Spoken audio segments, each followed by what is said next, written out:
Padma barrage আমাদের স্বার্থ বলে জানিয়েছেন পানি সম্পদ মন্ত্রী শহীদুদ্দীন চৌধুরী। এ প্রকল্পটি বাস্তবায়িত হলে সুফল পাবে ২৬ জেলার মানুষ, সচল হবে অর্থনীতির চাকা, ৩৫,০০০ কোটি টাকা ব্যয়ে নির্মিত হবে এই প্রকল্প। এই যে এটা আমাদের সম্পূর্ণভাবে হলো স্বার্থ সংশ্লিষ্ট। ফারাক্কা ব্যারেজের কারণে যেই ক্ষতিটা আমাদের ১৯৬০ সাল থেকে এখন পর্যন্ত হয়ে আসতেছে, আমরা চুক্তি করে পানিটাকে নিয়ে আসতেছি চুক্তির মধ্যে। সুতরাং এখন আমরা যেটা করব যে রাজবাড়ির ফাংশায় এখানে আমরা যে ব্যারেজটা তৈরি করব, এই ব্যারেজটা তৈরি করার অর্থ হলো এখানে একটা রিজার্ভায়ার গড়ে ওঠা। শুষ্ক মৌসুমে পদ্মা নদীর পানি প্রবাহ কমে যাওয়ায় দেশের দক্ষিণ পশ্চিম ও উত্তর পশ্চিমাঞ্চলের বিস্তীর্ণ এলাকায় দেখা দিয়েছে দীর্ঘমেয়াদী পানি সংকট।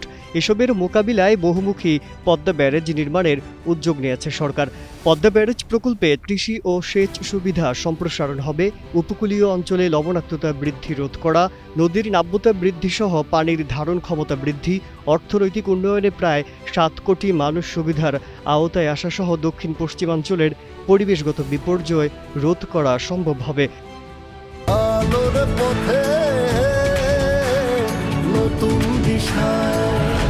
পানি ব্যবস্থাপনার দীর্ঘমেয়াদী সমাধান নিশ্চিত করতে প্রকল্পটি দেশের অন্যতম বৃহৎ পানি অবকাঠামো উদ্যোগ হিসেবে বিবেচিত হচ্ছে। প্রকল্পটি বাস্তবায়িত হলে দক্ষিণ পশ্চিমাঞ্চলের সাতক্ষীরা, খুলনা ও বাগেরহাট অঞ্চলে লবণাক্ততার অনুপ্রবেশ উল্লেখযোগ্যভাবে কমবে বলে আশা করা হচ্ছে। সুন্দরবনে স্বাদু পানির প্রবাহ বৃদ্ধি পাবে, যা জীববৈচিত্র্য সংরক্ষণ ও বন সম্পদ রক্ষায় গুরুত্বপূর্ণ ভূমিকা রাখবে। একই সঙ্গে যশোরের ভবদহ সহ জলাবদ্ধতা প্রবণ এলাকাগুলোর পানি নিষ্কাশন ব্যবস্থার উন্নয়ন হবে। নদী থেকে পলি অপসারণের ফলে নাব্য বাড়বে এবং নৌ চলাচল সহজ হবে।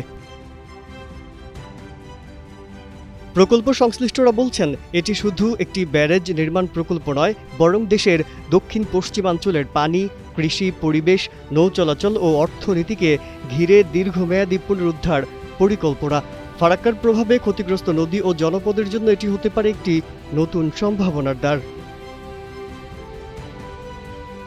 প্রায় ৩৪,৪৯৭ কোটি ২৫ লাখ টাকা ব্যয়ে রাজবাড়ির পাংশা এলাকায় ২.১ কিলোমিটার দীর্ঘ পদ্মা ব্যারেজ নির্মাণ করা হবে। প্রকল্পটির মেয়াদ ধরা হয়েছে ২০২৬ সালের জুলাই থেকে ২০৩৩ সালের জুন পর্যন্ত। মাজহারুল আলম, কালের কণ্ঠ।